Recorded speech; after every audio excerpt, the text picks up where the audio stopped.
Welcome to episode 8 of our podcast. Today, we're exploring a topic that's close to our hearts, the idea that softness doesn't mean weakness. Absolutely. It's fascinating how society often equates strength with being loud or aggressive. But what if we could redefine strength through gentleness? Right? Somewhere along the way, we learned that being gentle is something we need to defend. If you are kind, you were warned not to be taken advantage of. And let's not forget, if you were quiet, you were often mistaken for weak.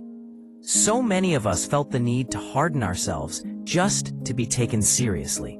This episode is all about unlearning that idea. We're talking about softness, not as fragility, but as a different kind of strength. So, why do you think we were taught that strength looks loud and demanding?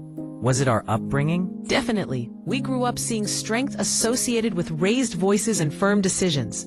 We were taught that strength meant not crying, not hesitating, and not needing help. And because of that, we associated gentleness with danger. Being soft was seen as being naive or easily hurt.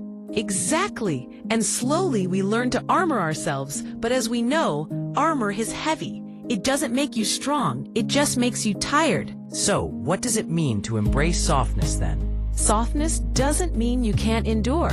It means you don't abandon yourself while doing so. Soft people still set boundaries. They just don't need to raise their voices to enforce them. That's a powerful insight. Softness is about choosing compassion without self-betrayal and responding instead of reacting. And it takes real strength to stay gentle in a world that often rewards hardness.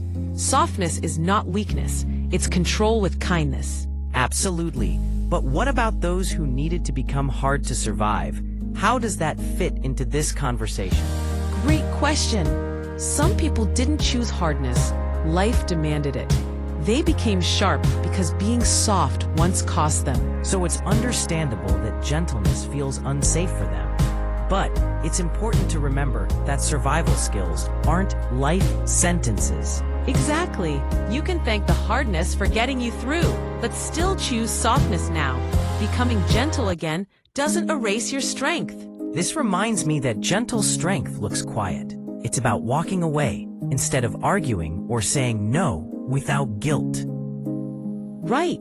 Gentle strength allows for listening without fixing and permitting emotions without shame. It's trust in oneself to stay kind, even when it could be easy to be cruel. That's not weakness, it's power with restraint. And when we allow ourselves to be soft, we embrace our humanity. We stop punishing ourselves for feeling deeply. Sensitivity isn't a flaw.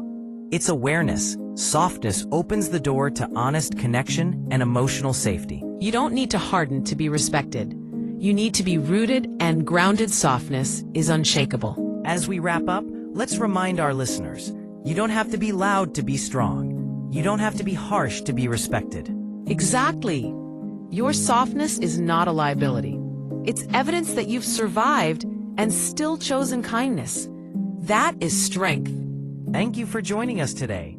Remember, soft doesn't mean weak, it means whole. This has been episode 8, Soft Doesn't Mean Weak, redefining strength through gentleness. Until next time,